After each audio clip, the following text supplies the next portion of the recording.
Selamat pagi, Abuna. Haleluya. Haleluya. Bapak Haleluya. Ibu. Ya, Haleluya. shalom. Mana Haleluya. lambaikan tangan ya? Haleluya. Mana wajah-wajah penuh sukacitanya Bapak Ibu? Sayang Haleluya. kan udah bangun pagi tapi nggak buka kamera, rugi deh. Jadi buka kamera Iya deh. dong. Iya deh. Ini Iya, ada oke. orang tuanya dulu nih. Yang si Oke. kecil dulu. Puji Tuhan, Bapak Ibu sekalian, tetap bersemangat. Saya Buna bersyukur untuk itu akan mulai mengajak Anda semua untuk bersama-sama kita satu di dalam doa, ya. Oke, mari kita berdoa.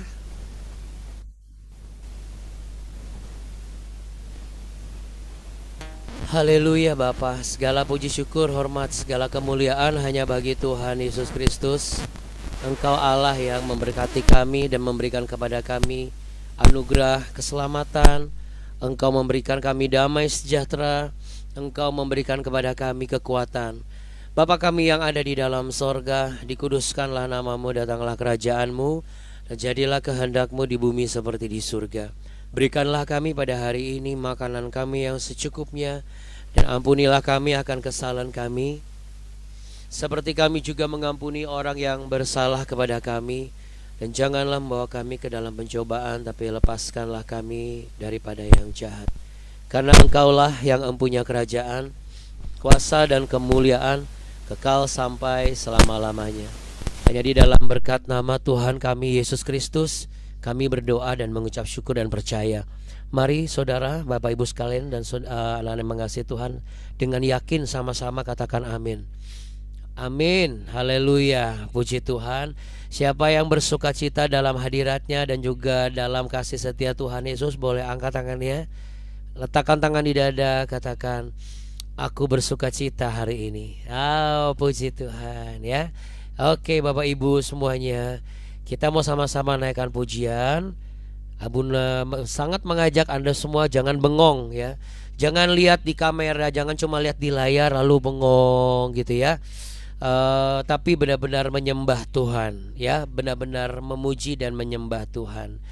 Ya, semoga dengan pujian ini Bapak Ibu bisa benar-benar menyembah Tuhan ya, karena Abuna rindu untuk kita boleh sama-sama memberikan yang terbaik bagi Tuhan Yesus Kristus. Oke. Ya, saya akan mulai share ya Bapak Ibu.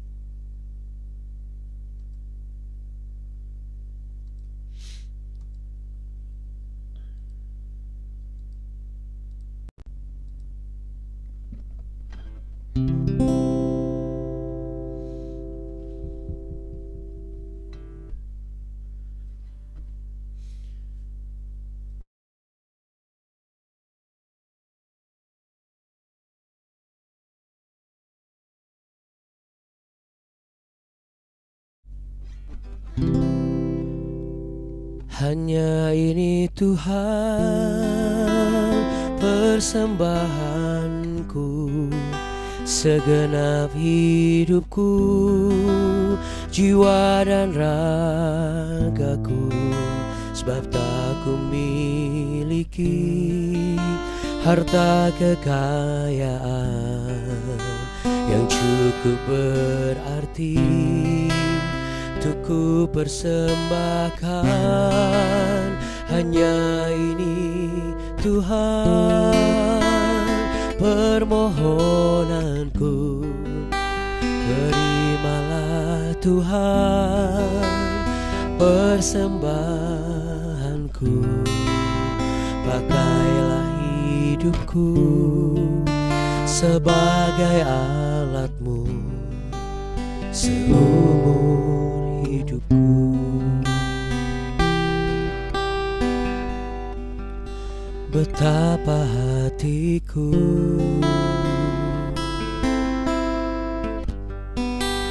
berterima kasih, Yesus, Kau mengasihiku.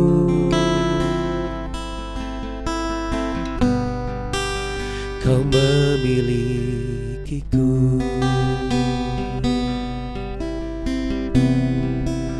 Betapa hatiku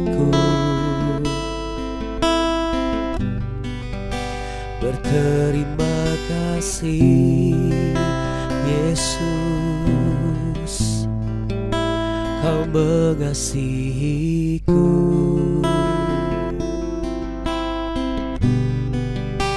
Kau memilikiku.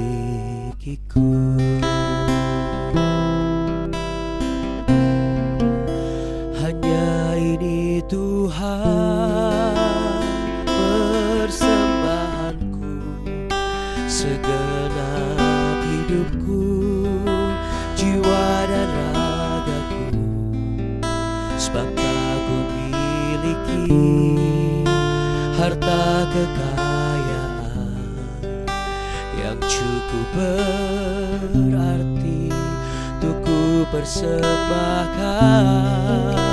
Hanya ini Tuhan permohonanku, terimalah Tuhan persembahanku.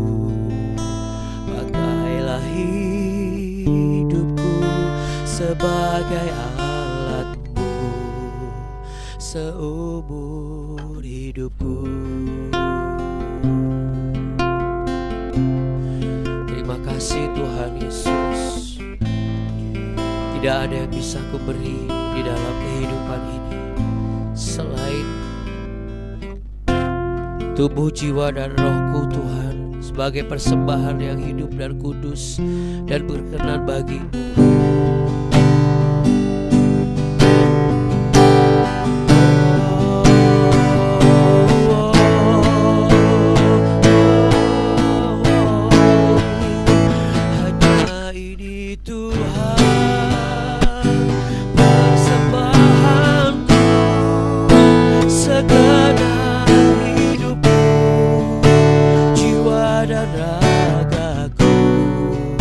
Sebab aku miliki harta kekayaan yang cukup berarti untuk ku persembahkan. Hanya ini Tuhan permohonanku,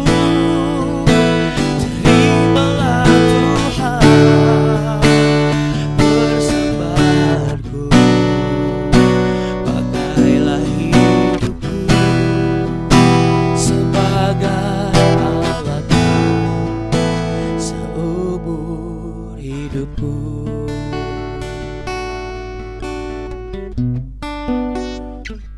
Pakailah hidupku sebagai alatmu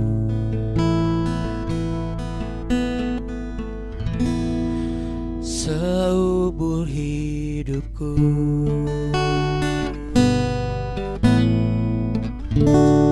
Yang hidupnya mau dipakai oleh kemuliaan Tuhan Yesus Kristus dan bagi kemuliaan Tuhan, sama-sama katakan amin. Amin, haleluya. Beri tepuk tangan yuk sama-sama. Yang terbaik saudara, haleluya, puji Tuhan. Ya Bapak Ibu dan juga saudara-saudara terkasih, langsung kita lanjut ya, dan kita jelang yang ada kelanjutan dari kemarin ya, di 2 Tawarikh pasal yang ke-27.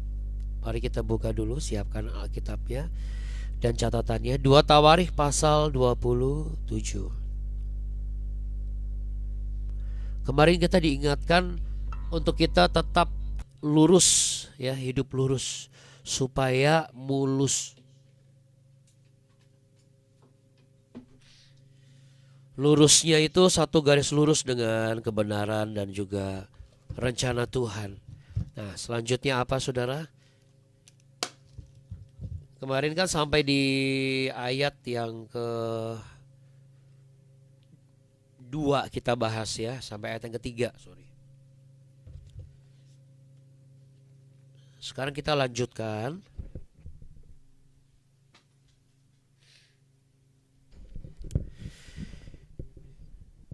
Dari mulai ayat yang ke-3 ya.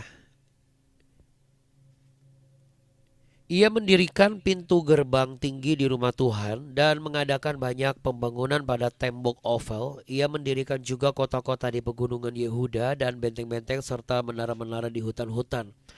Ia berperang melawan Raja Bani Amon dan mengalahkannya, sehingga pada tahun itu juga Bani Amon membayar kepadanya 100 talenta perak, 10.000 kor gandum dan 10.000 kor jelai. Juga pada tahun kedua dan ketiga Bani Amon membawa upeti itu kepadanya.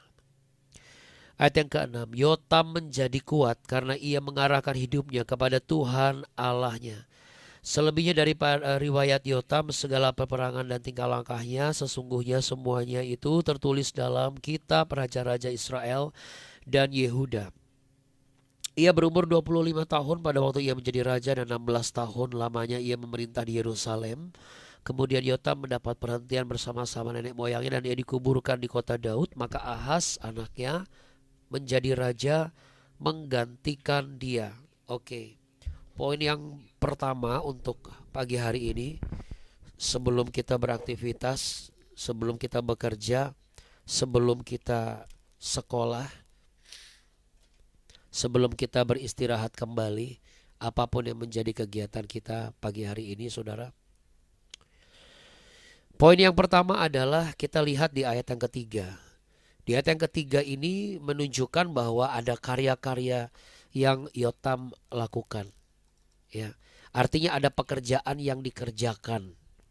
Ya, ini menunjukkan apa, saudara? Menunjukkan bahwa kehidupan kita sebagai orang percaya, sebagai orang Kristen, memang harus terus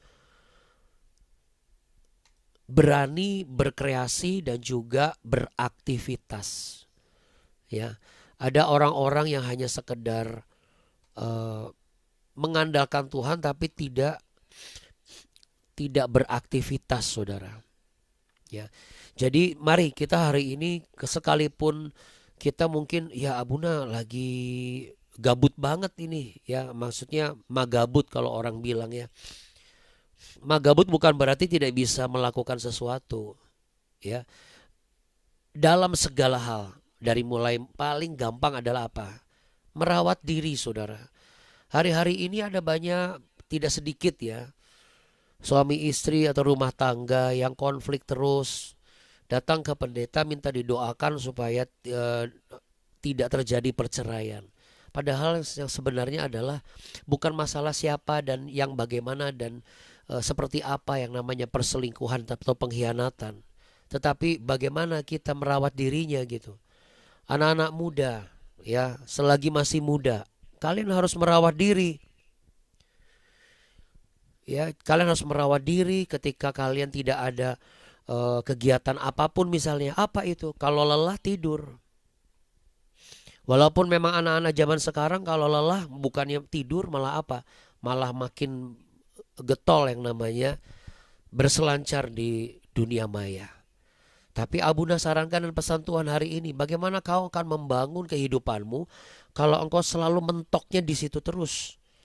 Jadi berlaku bagi semua anak muda, apalagi orang-orang tua. Bapak Ibu, mohon izin Abuna sampaikan dan ingatkan dari firman Tuhan. Ketika kita misalnya sudah tua, kadang-kadang mungkin karena tua Abuna jadi sulit tidur. Ketika Anda sulit tidur, makin Anda pegang handphone Anda, makin Anda tidak akan bisa tidur. Tetapi ketika Anda benar-benar bisa, karena apa Bapak Ibu dan juga saudari? Karena radiasi sinar dari handphone itu juga mempengaruhi. Jadi ngapain Abuna? Ya mungkin nonton TV atau mungkin baca koran atau aktivitas apapun lah. Kalau memang menurut Anda baca Alkitab sudah cukup. Kalau menurut Anda berdoa sudah cukup. Kalau menurut Anda dengar lagu rohani sudah cukup. Silakan lakukan aktivitas yang lain. Tetapi jikalau Anda belum cukup dengar firman Tuhan, Anda belum cukup baca Alkitab, Anda belum cukup berdoa, Anda belum cukup untuk dengar lagu rohani, jangan lakukan aktivitas lain dulu. Makin gak bisa tidur. Tetapi kalau kita datang kepada Tuhan, sekalipun kita kurang tidur, kita akan diberi kekuatan. Beda dengan kita tidak datang kepada Tuhan. Tidak datang kepada Tuhan plus kurang tidur. Makanya badannya berantakan. Tapi kalau datang kepada Tuhan sekalipun kurang tidur, Anda tidak akan berantakan. Ya. Bapak Ibu yang terkasih, itu poin yang pertama. Jadi hari ini karena kan tidak semua orang langsung beraktivitas ya, apalagi kayak yang sekolah pasti ada banyak jam kosong barangkali, atau yang kerja juga masih belum terlalu sibuk barangkali. Ayo jangan sampai jatuh ke dalam sebuah kegiatan yang akhirnya memperbudak dan menggerus dan menguras tenaga kita. Lalu yang kedua, Bapak Ibu dan juga saudara terkasih, poin yang kedua hari ini Roh Kudus sampaikan di ayat yang ke-6. Ini adalah sebuah kerinduan setiap orang. Coba lihat ya di ayat yang ke-6. Di ayat yang ke-6 dikatakan di sana, Yotam menjadi kuat. Ya. Saudara, di sini kata kuat itu sebenarnya bukan kuat dalam konteks bahasa Indonesia. Penulisan dalam kitab 2 Tawarikh pasal 27 ini sebenarnya bukan kuat dalam konteks fisik, tetapi kokoh, Bapak Ibu. Ya, kokoh. Karena teks Ibraninya itu adalah khazak. Katakan khazak. Ya, khazak. Nah, khazak itu kayak Kazakhstan gitu ya. Kazak itu artinya kokoh. Maksudnya apa? Kokoh adalah sebuah bukti adanya kekuatan yang bertumbuh secara bertahap. Sehingga ia memiliki kedalaman yang kuat dan bisa dilihat oleh setiap orang yang memandangnya. Ibaratnya seperti pohon beringin, saudara.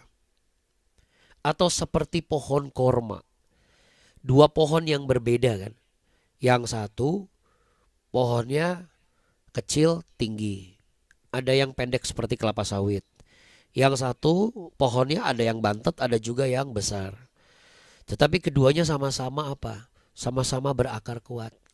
Sama-sama kokoh. Sekalipun pohon korma itu kecil, seperti pohon kelapa, nggak mudah untuk dirobohkan. Butuh kekuatan angin super puting beliung untuk bisa merobohkan pohon korma atau pohon kelapa. Itu pun cuma miring, saudara. Padahal akarnya itu kecil-kecil tapi dia ke dalam. Sama seperti pohon beringin. Pohon beringin juga demikian.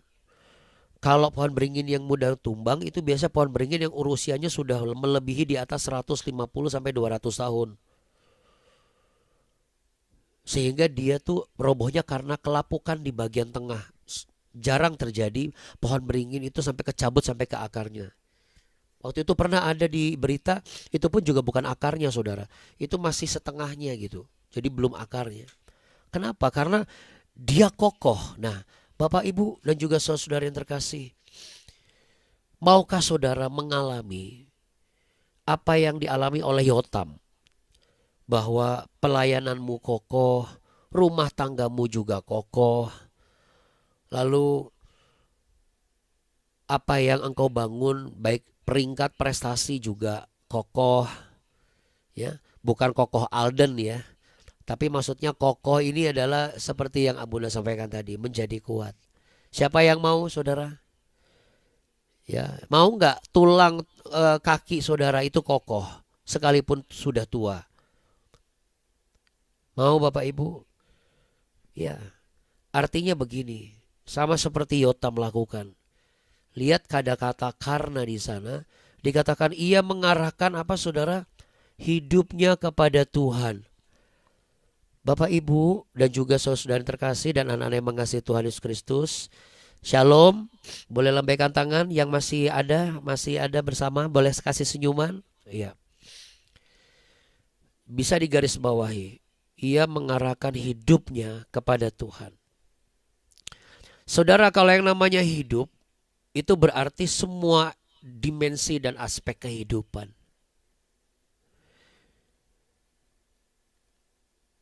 Kalau di sini dikatakan mengarahkan, tetapi kalau dari teks aslinya itu daras. Daras itu sebenarnya bukan cuma mengarahkan, tetapi dia mencari dan menetapkan menuju kepada Allah, kepada tujuan. Karena yang dituju Yotam adalah Allah, maka ia mengarahkan hidupnya kepada Allah. Ia mencari dengan serius wajah Allah ini. Jadi bukan sekedar ritual, bukan sekedar basa-basi atau formalitas. Ini kalau diterapkan dalam kehidupan kita, ini akan membuat anak-anak berhasil dalam studi. Bapak ibu yang punya usaha juga benar-benar kokoh, ya. Lalu rumah tanggamu pun juga kokoh. Pelayananmu pun juga kokoh. Karena kita semua sepakat dalam mengarahkan kehidupan kita kepada Tuhan. Jadi keberhasilan kita itu bukan cuma sekedar bakat. Atau bukan cuma sekedar ya saya hebat ini kan karena followersnya banyak. Bukan. Tapi karena dia mengarahkan hidupnya kepada Tuhan. Rumah tangga itu semakin kokoh kenapa? Karena rumah tangganya dibangun dengan doa dan kebenaran firman Tuhan. Bentuk rumah tangga yang mengarahkan hidup kepada Tuhan itu adalah hidup seperti itu. Rumah tangganya. Setiap pelayanan yang berhasil sudah jelas yang namanya pelayan Tuhan itu bergantung hubungan pribadinya dia dengan Tuhan. Maka dia akan berhasil. Berhasil itu bukan berarti dalam konteks gambaran manusia, saudara. Tetapi ada hasilnya, ada perubahannya. Yang dilayani itu benar-benar mengalami perubahan. Mulai dari perubahan pengetahuan, dari yang gak tahu sampai tahu. Bukan cuma sekedar sakit didoain sembuh. Ya, di dunia kerja. Di dunia kerja kalau pekerjaan kita tuh kita arahkan terus kepada Tuhan.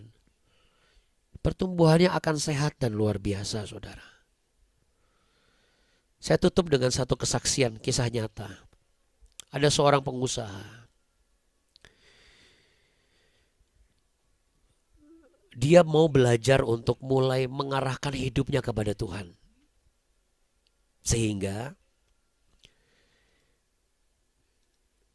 dari usia muda,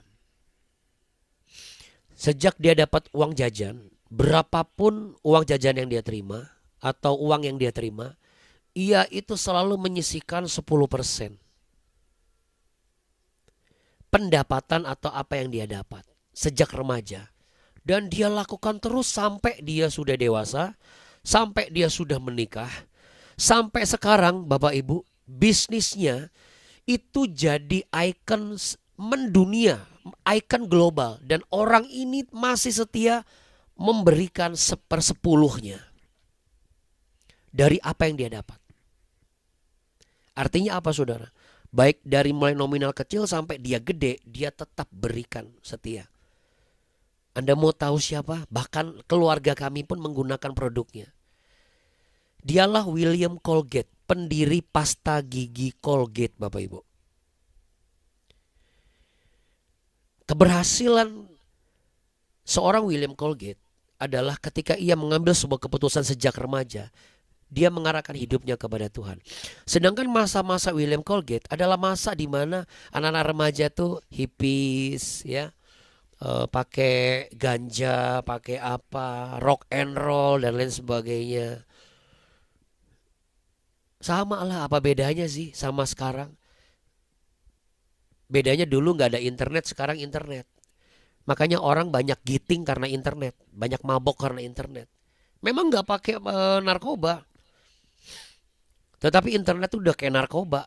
Kalau gak pakai internet, kalau gak surfing gitu, kalau gak connect, itu sakau bawaannya badan itu.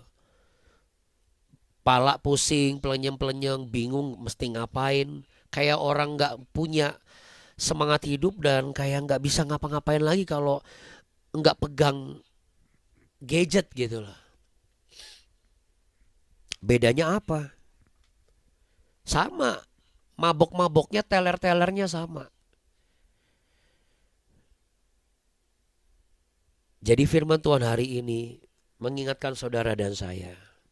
Banyak orang yang akhirnya nggak bisa menjaga kekudusan rumah tangganya hanya karena dia jatuh dalam kemabukan internet. Internet tidak berdosa. Yang berdosa itu konten dan perilaku kita sebagai pelakunya dan pemakainya.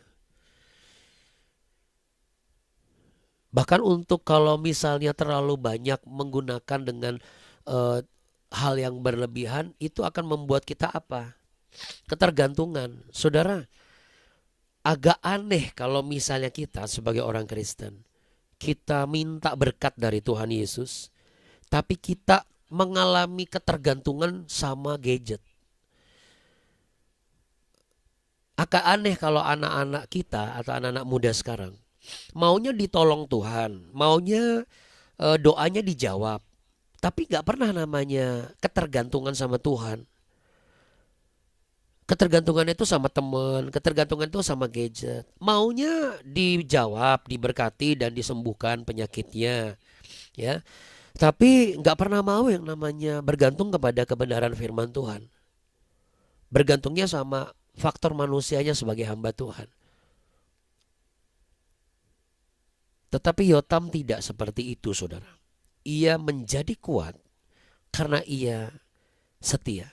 Ia semakin kuat karena ia semakin setia. Jadi dia makin setia, dia makin kuat. Dan dia makin kuat karena dia makin setia. Seharusnya ketika kita tahu bahwa hasil dari kesetiaan kita untuk melakukan perkara-perkara kecil dalam segala hal itu mendatangkan kebaikan, seharusnya nih kita harusnya makin semangat untuk melakukan perkara-perkara besar. Karena kalau kecil aja Tuhan urus, apalagi yang besar, saudara. Mari sama-sama kita satu di dalam doa. Tuhan Yesus, biarlah kami semua menyadari di mana posisi kami hari-hari ini. Kami rindu hidup seperti Raja Yotam. Hidup yang lurus, satu garis lurus dengan kebenaran firman Tuhan dan satu barisan, satu tujuan di hadapan Tuhan. Membangun kekuatan dari hubungan kami pribadi dan lepas pribadi dengan Engkau. Dan semakin setia, tetap setia. Dan selalu setia. Supaya kami semakin kuat, tetap kuat dan selalu kuat. Apa yang kami bangun menjadi kokoh. Kami tetap hidup dalam kebenaran sekalipun sekeliling kami tidak benar, saudara, Tuhan Yesus. Kami rindu untuk ada bimbingan Tuhan secara intervensi kuasa ilahi itu terus ada di dalam kehidupan kami, Tuhan. Ampunilah kami, siapapun kami, kalau kami ternyata sudah jatuh dalam ketergantungan akan semua instrumen dunia ini. Padahal sesungguhnya kami selalu minta pertolongan dari Tuhan. Seharusnya kami mengalami ketergantungan sama Tuhan. Untuk itu Tuhan Yesus, letakkan tangan di dada Bapak Ibu, katakan sama-sama dengan saya. Dalam namamu aku berdoa, jamah hatiku, taruh tangan di atas kepala, ubah pemikiranku, agar aku mengalami pembaharuan hikmat mulai pagi ini. Dalam nama Tuhan Yesus Kristus. Dan buka tanganmu saudara. Arahkan hatimu kepada Tuhan. Terimalah berkat damai sejahtera cinta kasih Tuhan Yesus pagi hari ini. Nikmatilah segala kebaikannya. Berjalanlah bersama dengan Dia. Tuhan memberkatimu berlimpah-limpah. Tuhan menyinarimu dengan wajahnya dan memberimu kasih karunia. Tuhan menghadapkan wajahnya kepadamu untuk memberimu damai sejahtera. Di dalam berkat nama Tuhan Yesus Kristus yang percaya. Boleh sama-sama katakan amin. Amin, saudara, Bapak Ibu. Yang percaya hari ini memiliki mengalami bimbingan ke sekolah, di rumah, pelayanan, kerja, kemanapun, sama-sama katakan amin. Amin. Terima kasih Abuna. Terima kasih Abuna. Baik, Ibu Helmi, semangat, hati-hati di jalan. Jangan lupa pakai helm. Terima kasih Abuna, Bapak Ibu. Amin. Terima kasih Abuni dan teman semua. Terima kasih Bapak dan Ibu. Tuhan Yesus memberkati. Terima kasih Abuni. Terima kasih Abuna-Abuni. Abuni, Bapak-bapak, Ibu-ibu, terima kasih semuanya. Tuhan Yesus berkatin. Amin. Terima Amin. kasih Abuna, terima kasih Abuni, terima kasih Bapak dan Ibu. Sampai ketemu besok pagi. Amin. Amin. Amin. Iya, Tuhan Yesus memberkati. Oke, sama-sama katakan jangan kasih kendor. 1, 2, 3. Jangan kasih Jangan kasih kendor. kendor. Bye. Bye. Bye semua.